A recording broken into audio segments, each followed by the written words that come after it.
European ಒಕ್ಕೂಟದ ವ್ಯಾಪಾರ ಆಯುಕ್ತ ಮಾರೋಸ್ ಸೆಫ್ಕೋವಿಕ್ ಅವರೊಂದಿಗೆ ಸೋಮವಾರ ವಿದೇಶಾಂಗ ಸಚಿವ ಎಸ್ ಜೈಶಂಕರ್ ಮಾತುಕತೆಯನ್ನು ನಡೆಸಿದ್ದು, ಪ್ರಸ್ತಾವಿತ ಮುಕ್ತ ವ್ಯಾಪಾರ ಒಪ್ಪಂದದ ಕುರಿತು ಎರಡೂ ದೇಶದ ನಾಯಕರು ಚರ್ಚಿಸಿದ್ದಾರೆ. ಬಹುನಿರೀಕ್ಷಿತ ಭಾರತ-EU ವ್ಯಾಪಾರ ಒಪ್ಪಂದಕ್ಕಾಗಿ ಮಾತುಕತೆಗಾಗಿ ಸೆಫ್ಕೋವಿಕ್ ನವದೆಹಲಿಗೆ ಆಗಮಿಸಿದ್ದು, ಪ್ರಸ್ತಾವಿತ ಮುಕ್ತ ವ್ಯಾಪಾರ ಒಪ್ಪಂದ ಕುರಿತು ಭಾರತ ಮತ್ತು ಯುರೋಪಿಯನ್ ಒಕ್ಕೂಟದ ಮಾತುಕತೆಗೆ ಎರಡೂ ದೇಶದ ನಾಯಕರು ಚರ್ಚೆಯನ್ನು ನಡೆಸಲಿದ್ದಾರೆ.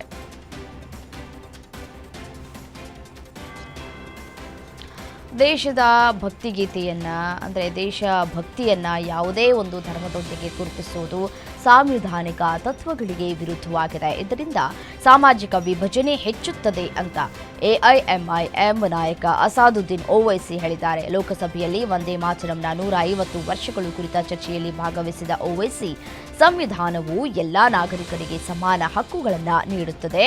ಈ ಹಕ್ಕನ್ನ ಯಾವುದೇ ಧಾರ್ಮಿಕ ಗುರುತು ಅಥವಾ ಚಿಹ್ನೆಯೊಂದಿಗೆ ಸಂಯೋಜಿಸಲಾಗುವುದಿಲ್ಲ ಅಂತ ಹೇಳಿದರು.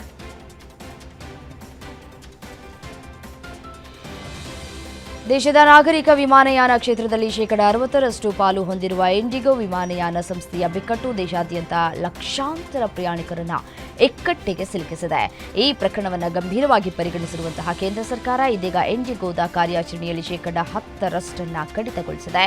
ವಿಮಾನಯಾನ ಸಚಿವ ರಾಮ್ ಮೋಹನ್ ನಾಯ್ಡು, ಎಂಒಸಿಎ ಕಾರ್ಯದರ್ಶಿ ಸಮೀರ್ ಸಿನ್ಹಾ ಮತ್ತು ಇಂಡಿಗೋ ಸಿಇಒ ಪೀಟರ್ ಎಲ್ಬರ್ಸ್ ಅವರೊಂದಿಗೆ ಸಭೆ ನಡೆಸಿ ಈ ನಿರ್ಧಾರಕ್ಕೆ ಬಂದಿದ್ದಾರೆ ಅಂತ ತಿಳಿದು ಬಂದಿದೆ. ಭಾರತಕ್ಕೆ 5 ದೊಡ್ಡ ವಿಮಾನಯಾನ ಸಂಸ್ಥೆಗಳ ಅಗತ್ಯತೆ ಇದೆ ಅಂತ ನಾಗರಿಕ ವಿಮಾನಯಾನ ಸಚಿವ ಕೆ ರಾಮಮೋಹನ್ ನಾಯ್ಡು ರಾಜ್ಯಸಭೆಯಲ್ಲಿ ಹೇಳಿದ್ದಾರೆ. ಇಂಡಿಗೋ ಬಿಕ್ಕಟ್ಟಿನ ಕುರಿತು ಮಾತನಾಡಿದ ಅವರು, ಭಾರತೀಯ ವಿಮಾನಯಾನ ಉದ್ಯಮದಲ್ಲಿ ಹೆಚ್ಚುತ್ತಾ ಇರುವ ಸಾಮರ್ಥ್ಯ ಮತ್ತು ಬೇಡಿಕೆಯನ್ನು ಪರಿಗಣಿಸಿ ಮುಂದಿನ ದಿನಗಳಲ್ಲಿ ಈ ವಲಯದಲ್ಲಿ 5 ದೊಡ್ಡ ವಿಮಾನಯಾನ ಕಂಪನಿಗಳಿಗೆ ಪರವಾನಗಿ ನೀಡಲಾಗುವುದು ಅಂತ ಹೇಳಿದ್ದಾರೆ.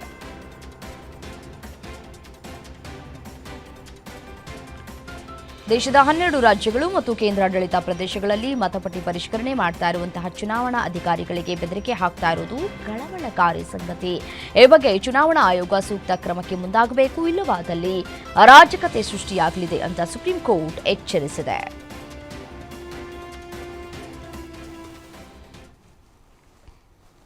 ಕರೂರು ದುರಂತದ ಬಳಿಕ ಮೊದಲ ಬಾರಿಗೆ ನಟ ವಿಜಯ್ ಸಾರ್ವಜನಿಕ ರ್ಯಾಲಿಯಲ್ಲಿ ಭಾಗವಹಿಸಿದ್ರು. ಬೃಹತ್ ರ್ಯಾಲಿಯಲ್ಲಿ ವಿಜಯ್ ತಮ್ಮ ಅಭಿಮಾನಿಗಳನ್ನ ಉದ್ದೇಶಿಸಿ ಮಾತನಾಡಿ ವಿಪಕ್ಷಗಳ ಮೇಲೆ ಆಕ್ರೋಶವನ್ನು ವ್ಯಕ್ತಪಡಿಸಿದ್ರು. ಪುದುಚೇರಿ ಮಕ್ಕಳ ಸಂತಿಪ್ಪು ನೀಧಿ ಪಯಣಂ ರ್ಯಾಲಿ ಉಪ್ಪಲಂನ ಎಕ್ಸ್ಪೋ ಮೈದಾನದಲ್ಲಿ ರ್ಯಾಲಿಯನ್ನ ಆಯೋಜಿಸಲಾಗಿತ್ತು. ವೇದಿಕೆಯಲ್ಲಿ ಮಾತನಾಡಿದ ವಿಜಯ್ ಡಿಎಂಕೆ ಮೇಲೆ ಕಿಡಿಕಾರಿದ್ರು.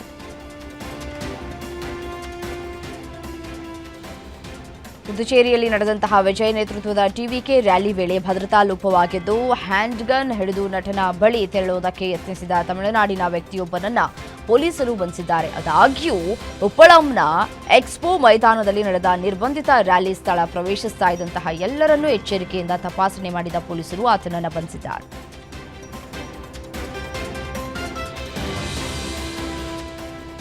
ಕೆಂಪುಕೋಟೆ ಸ್ಫೋಟ ಪ್ರಕರಣಕ್ಕೆ ಸಂಬಂಧಪಟ್ಟಂತೆ ಜಮ್ಮು ಕಾಶ್ಮೀರದ ಅನಂತನಾಗ್ ಜಿಲ್ಲೆಯ ಮಟನ್ ಅರಣ್ಯ ಪ್ರದೇಶದಲ್ಲಿ ಎನ್ಐಎ ತನಿಖಾಧಿಕಾರಿಗಳು ಶೋಧ ಕಾರ್ಯಾಚರಣೆಯನ್ನು ನಡೆಸಿದರು. ಪ್ರಕರಣದ ಮುಖ್ಯ ಆರೋಪಿ ಡಾಕ್ಟರ್ ಉಮರ್ ಉನ್ ನಬಿ ರಾಜಧಾನಿಯಲ್ಲಿ ದೊಡ್ಡ ಸ್ಫೋಟಕ ದಾಳಿಗೆ ತಯಾರಿ ನಡೆಸುವ ವೇಳೆ ಇದೇ ಪ್ರದೇಶದಲ್ಲಿ ಸ್ಫೋಟಕಗಳ ಪರೀಕ್ಷೆ ನಡೆಸಿದ್ದಾನೆ ಎಂಬ ಮಾಹಿತಿ ತನಿಖಾಧಿಕಾರಿಗಳಿಗೆ ಲಭ್ಯವಾದ ನಂತರ ಈ ಶೋಧವನ್ನು ನಡೆಸಲಾಗಿದೆ.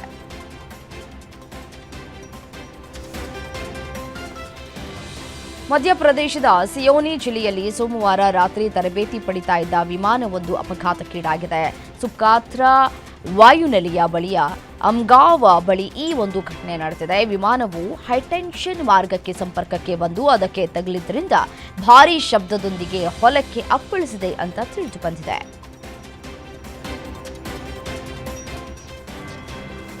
ಪಾಕಿಸ್ತಾನ ಹಾಗೂ ಆಫ್ಘಾನಿಸ್ತಾನ ಗಡಿಯಲ್ಲಿ ನಡೀತಾ ಇರುವಂತಹ ಘರ್ಷಣೆಗಳಲ್ಲಿ ಅಫ್ಘಾನ್ ನಾಗರಿಕರ ಸಾವು ನೋವುಗಳ ಕುರಿತ ವರದಿಗಳ ಬಗ್ಗೆ ಖಂಡಿಸಿರುವ ಭಾರತ ಮತ್ತೊಮ್ಮೆ ಆಫ್ಘಾನಿಸ್ತಾನದ ಪ್ರಾದೇಶಿಕ ಸಮಗ್ರತೆ, ಸಾರ್ವಭೌಮತ್ವ ಮತ್ತು ಸ್ವಾತಂತ್ರ್ಯಕ್ಕೆ ತನ್ನ ಬಲವಾದ ಬೆಂಬಲ ಸೂಚಿಸಿದೆ. ವಿದೇಶಾಂಗ ಸಚಿವಾಲಯದ ವಕ್ತಾರ ರಣಧೀರ್ ಜೈಸ್ವಾಲ್, ಗಡಿ ಘರ್ಷಣೆಗಳಲ್ಲಿ ಹಲವಾರು ಅಫ್ಘಾನ್ ನಾಗರಿಕರು ಸಾವನ್ನಪ್ಪಿರುವ ವರದಿಗಳನ್ನು ನಾವು ನೋಡಿದ್ದೇವೆ. ಅಮಾಯಕ ಅಫ್ಘಾನ್ ಜನರ ಮೇಲಿನ ಇಂತಹ ದಾಳಿಗಳನ್ನು ನಾವು ಖಂಡಿಸುತ್ತೇವೆ ಅಂತ ಹೇಳಿದರು. ಪಾಕಿಸ್ತಾನದ ಹೊಸದಾಗಿ ನೇಮಕಗೊಂಡಂತಹ ರಕ್ಷಣಾ ಪಡೆಗಳ ಮುಖ್ಯಸ್ಥ CDF field marshal Asim Munir ಭಾರತದ ವಿರುದ್ಧ ಮತ್ತೊಂದು ಅನಗತ್ಯ ಪ್ರಚೋದನೆಯನ್ನು ಹೊರಡಿಸಿದ್ದಾರೆ. ಭಾರತ ಭ್ರಮೆಯಲ್ಲಿರಬಾರದು. ಭವಿಷ್ಯದಲ್ಲಿ ಭಾರತದಿಂದ ಯಾವುದೇ ಆಕ್ರಮಣ ನಡೆದರೆ ಇನ್ನೂ ಹೆಚ್ಚು ತ್ವರಿತ ಮತ್ತು ತೀವ್ರವಾದ ಪ್ರತಿಕ್ರಿಯೆ ನೀಡಲಾಗುವುದು ಅಂತ ಹೇಳಿ ನಾಲಿಗೆಯನ್ನ ಹರಿಬಿಟ್ಟಿದ್ದಾರೆ.